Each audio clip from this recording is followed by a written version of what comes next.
So here we have quite an interesting situation developing in the States, because now that Biden has withdrawn and it looks like being Kamala, Trump is still trying to work out how to attack her because she's not got the same background as Biden. And he was at a convention hosted by the National Association of Black Journalists in Chicago. So black journalists were his audience. And he went into a really weird thought process because he was asked whether he thought Kamala was selected because she's black. She was always of Indian heritage, and she was only promoting Indian heritage. I didn't know she was black until a number of years ago when she happened to turn black, and now she wants to be known as black. So I don't know, is she Indian or is she black? She has always identified as a black woman. She went to a historically black college. I respect either one, but she obviously doesn't, because she was Indian all the way, and then all of a sudden she made a turn, and she became a black person. Just to be clear, sir, do you believe that I think somebody should look into that, too, when you continue in a very hostile, nasty tone. Wow. So the hands are back. What do we make? Because I saw that last night. I thought, this is interesting. He's struggling to work out how to attack her.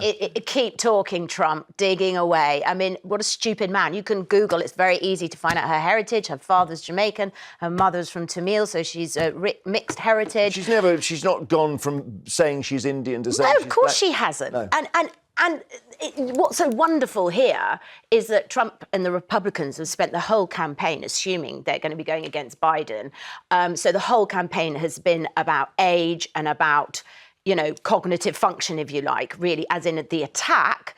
And I don't think Trump can relate to somebody doing the self-sacrifice, i.e. Biden's standing down for the greater good, because he would never do that. So now suddenly it's his worst nightmare. He's got this woman, he's a known misogynist, and she is a misogynist. He is a misogynist, Andrew. No, I'm just saying, you're saying about Biden standing down for the greater good. No, he was standing down because he was not fit for purpose. Absolutely, but he still had to an extent, but he could have dug his heels in, but he's not a dictator like Trump. What do you make, Andrew, of what Trump was saying? Very bizarre. I mean, like you said, she's Indian and Jamaican heritage, nothing wrong with that. But, I just found it very bizarre. But I do like Trump and I want him to win. What is it you like about him? I like that he's straight talking. I'm a northerner, straight talking. Straight talking, but if what you're saying is disgusting, but it's straight, is that okay? I'm not saying I agree with everything he says, but with him, what you see is... What you get. Yeah, revolting. But the fact is, I've worked with politicians for years, and there's so many narcissists, there's so many people who at election time make out the one thing and then they vote a different way. And I think it's quite refreshing, actually, having people who, whether you disagree with them or not, actually saying what you think. So your selling point on Trump is that he's... I'm just going to play another clip, hang on.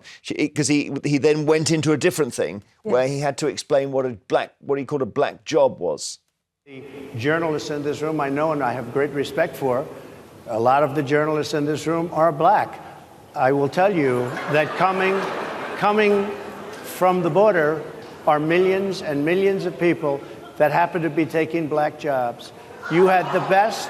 What exactly is a black job, sir? A black job is anybody that has a job. That's what it is. Anybody that has a job. All right. I mean, OK, so what you're saying is you like straight talking. I like straight talking, come on, but I mean, I would never agree with what he said there. To me, I'm not even a feminist, I'm a meritocrat. To me, people are people. Yeah. But I mean, that was just I'm just still struggling with this. Yeah. I support someone because they're straight talking. Surely what they're saying is very important. Yeah. And with the stuff that man comes out with. I thought he was far stronger on the economy, on international affairs, so I think he'll make a far better president. How do you think he would cope with Putin? Be interesting to see. I mean, of course, remember, until recently we were comparing Trump to Biden. And when you say... at least you could actually hear words that Trump was saying. Yes, but that's changed now. And actually, he's an old man and his cognitive functions clearly all over the shop as well. Yeah, I don't know. I mean, it's an odd mess to get into in front of an audience of black journalists because they all start laughing. Yeah. Just a strange... Also, he's displaying who he is. It's a very odd thing for him to say full stop, but given the context as well, it was very bizarre. But also, so did you support when Johnson was obviously a big supporter of Zelensky? So did you support that? Oh, I mean, I support Ukraine 100%. But you want Trump in? But I like Trump. Yeah, it's not just one Trump will pull matter. the rug out from Ukraine, I think, Yeah. won't he? Or do you think? Yeah. I mean, it's that aspect I obviously don't agree with, but... So you don't agree with what he said there, and you don't agree with that, but you like his straight talking. But do you agree with everything Keir Starmer says? I would say I agree with about 85% of it, and 15% of it I hate. Well, there you go, then. But although he's actually retracted it since he's got in, but also I didn't vote Labour, I went for tactical voting, but I agree with a lot of what he said, and actually, on the whole, I feel comfortable with him leading the country. It'd be interesting in a way, between Trump and Starmer, won't it? That'd be interesting. Yeah, well, but then... so when Trump speaks, 100% of what he says I think is disgusting. 100%. Interesting. Okay.